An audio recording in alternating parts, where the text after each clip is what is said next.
So this is one of the last days of sightseeing, and Russell and Zen have been to Naples, they've been to the Amalfi Coast, they've been to Rome for a couple of days, and now we are in this skiing resort, or at least it is a skiing resort in the winter, called Pescocostanzo. So the first question is, out of all the places you saw sightseeing, what was the most spectacular? Without doubt, the Colosseum is just an incredible achievement when you think it was erected about 2,000 years ago. It is just absolutely mind-blowing. Zen, what's it for you? Probably the Colosseum as well. It's really amazing, and just to think how much effort and time was put into it. Just great. We went to Pompeii to see ancient Pompeii, not modern Pompeii. Zen, what was the most fun sight for you? It's going to have to be the Lupanare. The Lupanare. What does Lupanare mean, by the way? What is it? It's a brothel. As a brothel, alright, okay. Okay. And out of all the activities we did together, what would you say was the most fun?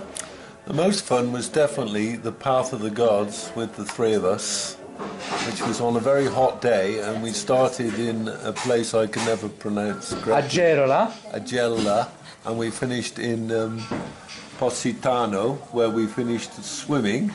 Yeah. And Zen's eyes were out on stalks because he'd never seen so many good-looking girls up close. So okay, you're embarrassing him a little bit. Okay. All right. Zen, what about you? What was your most fun activity? Drinking, shopping, hiking? Probably drinking. Italy is known as a place where people love their food. So, what was the best food you tried, or where was it? Or nothing special, maybe?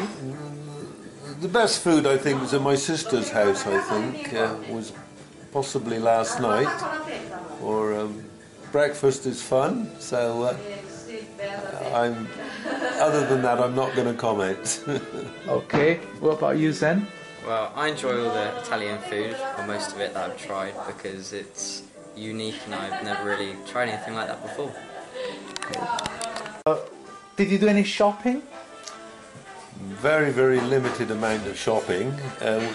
So it's good because when you don't do much shopping, it means you're concentrated on the sightseeing rather than the shops, isn't it? We certainly were, but we weren't in the mood for shopping because Sean got us on bicycles. We went through the traffic, the terrible traffic of Naples, and when we looked at Sean, he'd taken both hands off the handlebars, he'd got his camera out, and he was busy filming as he cycled along. It's a good job his friend Alex, the traffic policeman, didn't catch him doing it, because I think he would have been arrested. Nah, never in Naples. Right, guys, wonderful recap. My personal favourite was of a concert at the cemetery of Fontanelle. So Fontanelle is this super spooky cemetery with thousands and thousands of bodies and skulls. To have a concert and actually see people festive there was a big surprise for me. So that was my personal favourite. Sightseeing in Pescocostanzo after the race. This is the local church dedicated to Saint Mary.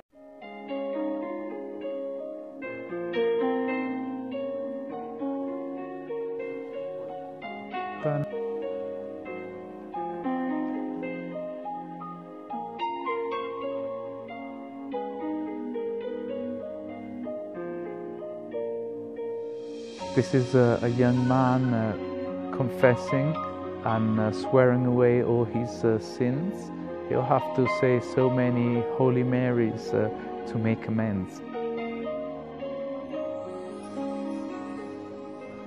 We can just make out St. John the Baptist in the distance, and a baptism, presumably the baptism of Christ taking place.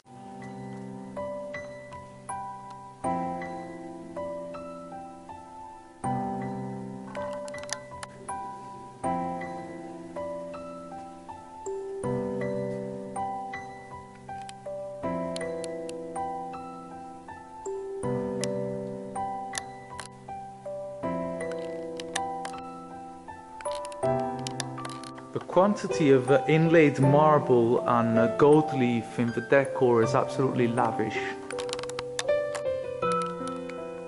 If this were a cocktail, I would say it's a little bit heavy on the fruit. Alex and Natasha are busy sightseeing and romantically strolling through the town. Details like this coat of arms make Pescocostanzo all the more charming. As much as we like Pescocostanzo, as much as it's beautiful, it'd be awfully slippery to walk down this street in the winter. This is a view of Pescocostanzo with the modern rooftops to the left and the historic centre to the right. You can see the difference with the handmade tiles and the old church Santa Maria del Colle. This is another view of the plain below Pescocostanzo, locally known as the plain of 5 miles, because it stretches for 5 miles.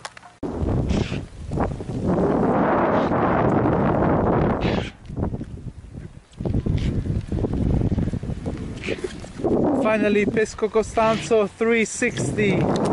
So this is yet another day of sightseeing in Naples, and the first part of the day started a little bit late, but we managed to get into the Sansevero Chapel, which is one of the famous attractions of Naples, famous especially for the statue of the veiled Christ. And we also had a stroke of luck because we met a friend of mine and we didn't have to pay to go in, so that was good. And then we had a stop in San Domenico Square for a beer and a coffee. Now my uncle is complaining a little bit because we have to wait to get into a famous pizzeria called Concettina e Tressanti. We'll see if it's worth the wait. However, his vision is a little bit biased because he doesn't like pizza and he vowed he's not going to eat anything. Did Cappella Sansevero and the Veiled Christ live up to your expectations, or were they disappointing? No, it surpassed them. So it was alright? Yeah, it was worth it. It was definitely worth it. Worth skipping the queue and getting in free of charge, definitely worth it. Yeah. Well, so that makes it even more attractive and enticing. Extremely fortunate. Very kind of Sean to see his old girlfriend, but Rosa was a bit upset. That was not my girlfriend!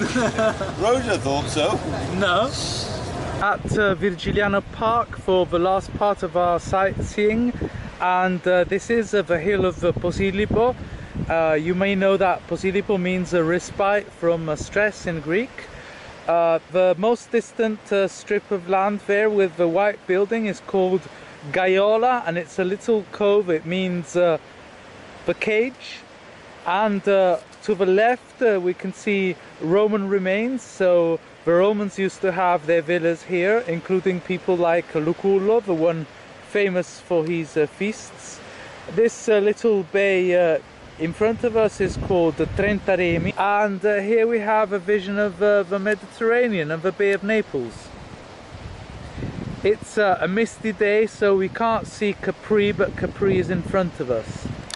So this part of the movie is a bit adventurous because we actually walked in no entry zone, so we trespassed.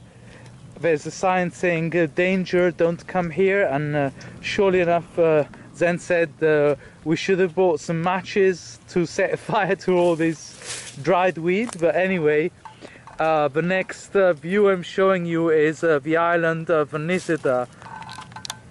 Nisida is a volcanic island, so an extinct volcano. You can actually go inside the island from the other side of the island, but unfortunately it's currently a military base and a prison for underage offenders.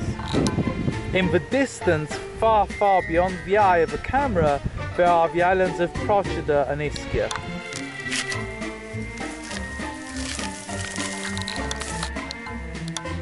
Park is called Parco Virgiliano, and it's dedicated to the Latin poet Virgil, who is supposed to have had his villa nearby.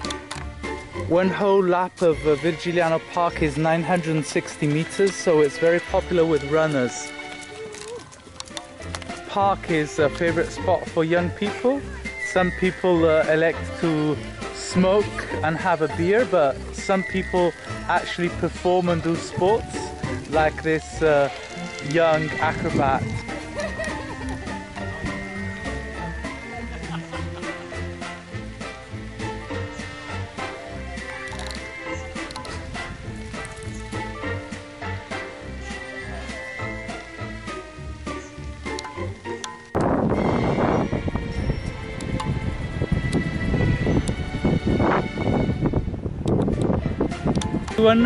Our Naples tour has finished.